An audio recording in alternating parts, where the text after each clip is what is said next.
Hola! Toleleje, toleleje. Kunin at basahin. Kunin at basahin. Ako po si Kuya Sam Pagaduan, ang inyong kasama sa ating lumalim at mamunga daily gospel reflection.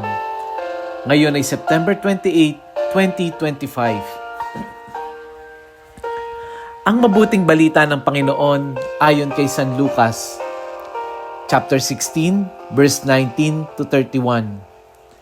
Noong panahong iyon, sinabi ni Jesus sa mga Pariseo, "May isang mayamang nagdaramit ng mamahalin at saganang-sagana sa pagkain araw-araw. At may isa namang pulubing nagngangalang Lazaro, tadtad ng sugat na nakalupasay sa may pintuan ng mayaman, upang mamulot kahit mumong nahuhulog mula sa hapag ng mayaman. At doon ay nilalapitan siya ng aso at dinidilaan ang kanyang mga sugat. Namatay ang pulubi at dinala ng mga anghel sa piling ni Abraham. Namatay rin ang mayaman at inilibing.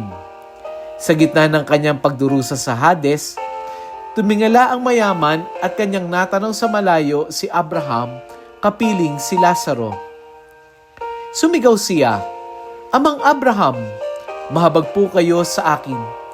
Utusan ninyo si Lazaro na isawsaw sa tubig ang dulo ng kanyang daliri at palamigin ang aking dila, sapagkat naghihirap ako sa apoy na ito.' Ngunit sinabi sa kanya ni Abraham, 'Anak, alalahanin mong nagpasasa ka sa buhay sa ibabaw ng lupa, at si Lazaro'y nagtiis ng kahirapan.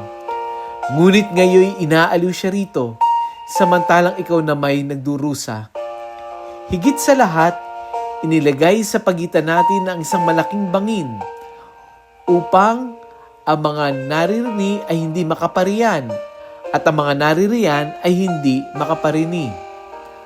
At sinabi ng mayaman, 'Kung gayon po, Amang Abraham, ipamanhid po ninyo na papuntahin si Lazaro sa bahay ng aking ama, sapagkat ako'y may 5 kapatid na lalaki. Paparoonin ninyo nga siya upang balaan sila at nang hindi sila humantong sa dakong ito ng pagdurusa.' Ngunit sinabi sa kanya ni Abraham, 'Nasa kanila ang mga sinulat ni Moises at ng mga propeta. Pakinggan nila ang mga iyon.' 'Hindi po sapat ang mga iyon,' tugon niya. 'Ngunit pumunta sa kanila ang isang patay na muling nabuhay, tatalik na nila ang kanilang mga kasalanan.' Sinabi sa kanya ni Abraham, 'Kung ayaw nilang pakinggan ang mga sinulat ni Moises at ng mga propeta, hindi rin sila maniniwala kahit ang isang patay ay muling nabuhay.'" Ang mabuting balita ng Panginoon. Pinupuri ka namin, Panginoong Hesukristo. Happy Sunday po sa inyong lahat.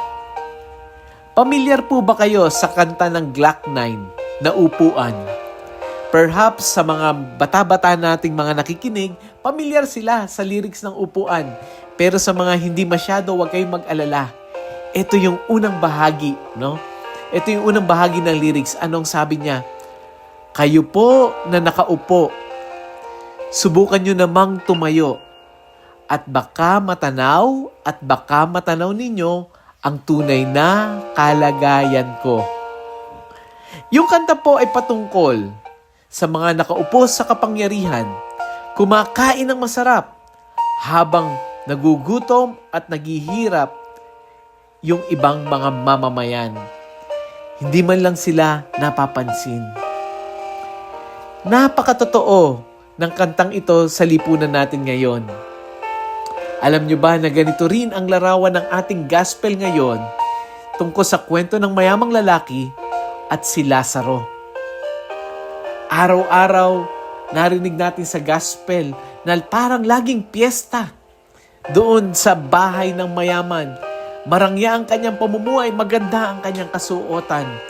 At nandoon sa pintuan ng kanyang bahay, naroon din si Lazaro, isang pulubi, sugatan, at tanging mumu lamang sa hapag ng mayaman ang inaasam. Ang problema, hindi siya pinapansin. Kaya nang parehong mamatay si Lazaro at yung mayaman, Si Lazaro ay dinala ng mga anghel sa piling ni Abraham, samantalang ang mayaman ay nagdurusa sa apoy. Mga kapatid, ang mensahe dito ay malinaw. Let me clarify, hindi kasalanan o hindi masama ang maging mayaman. Pera na lang kung ninakaw mo to. Pero kung ikaw ay nagtatrabaho ng marangal, hindi masama.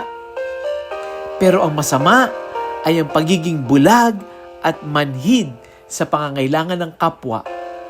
Iyan ang mabigat na kasalanan. At mas matindi pa, mga kapatid, sa panahon natin ngayon, Brother Sam, hindi naman ako mayaman, exempted ako dyan. Kapag alam natin ang tama, pero pinili nating manahimik o umiwas, kasalanan din yon. Ito yung kasalanan ng mayaman. Hindi kasalanan naging mayaman siya.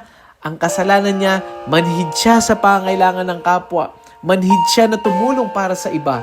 Manhid siya, nagbulag-bulagan, nagbingi-bingihan, naging pipe. Ito rin yung hamon sa atin ngayon.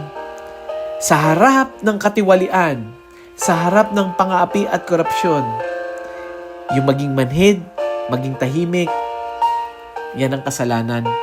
Bakit matahimik? Baka nakikinabang din. Kung iisipin natin, marami sa atin na nakaka-relate dito. Ilang beses na tayo nakakita ng taong naghihirap, nagugutom o inaapi, pero pinili nating umiwas. Dahil sa tingin natin, ako maabala lang tayo, istorbo lang yan. Para tayong nakaupo lang, gaya ng sinasabi sa kanta, gaya ng nasa gospel na hinayaan natin na mga naghihirap sa tabi-tabi. Ang hamon sa atin ng ebanghelyo ay, number 1, maging sensitive tayo sa pangailangan ng iba. Huwag tayong maging ganid. Ang pananampalataya ay hindi lang tungkol sa dasal, hindi lang tungkol sa misa.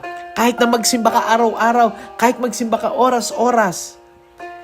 Pero kung wala ka namang ginagawa para sa iyong kapwa, wala din. Sabi nga ni St. Paul, ang pananampalatayang walang gawa ay patay. Siya nga pala, naalala niyo ba? May request sana yung mayaman. Yung una, maidaw-daw man lang sana yung daliri sa tubig ni Lazaro, hindi siya pinagbigyan. Anong pangalawa? Sabi niya, kung hindi po, pwede po bang papuntahin niyo na lang po si Lazaro? Kasi may 5 pa po akong kapatid. Napakabait naman pala ng mayaman. Naalala yung mga kapatid. Pero anong sagot sa kanya?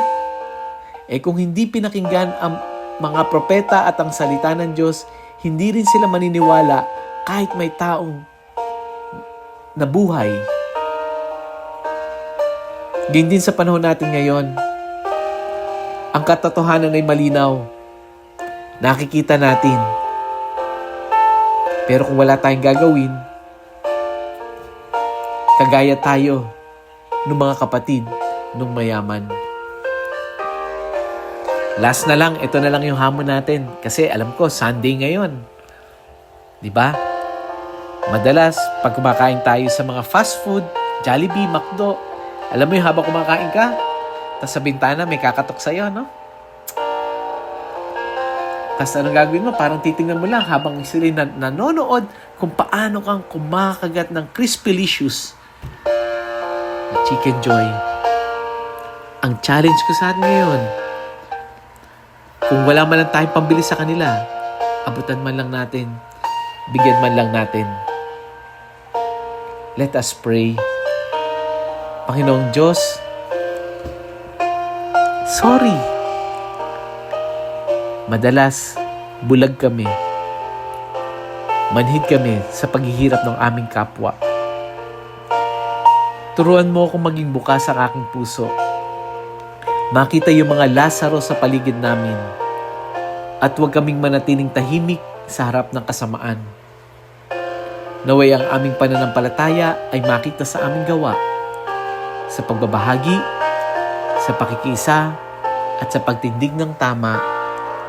Amen. God bless us all.